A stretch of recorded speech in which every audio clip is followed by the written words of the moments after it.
My path to my position as conservation program manager was not direct at all. I had been a high school science teacher, started losing my hearing, and so I'd always loved plants and I loved working outside. So I went back to school and studied botany.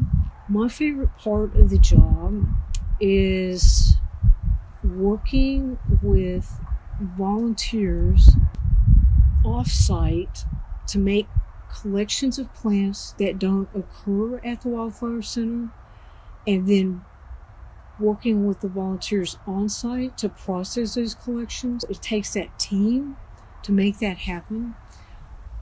So we will make the collection, and then once the seeds have been separated from the debris and all the paperwork finished, the seeds will go into the freezer. Over centuries, people have been interested in conserving plants.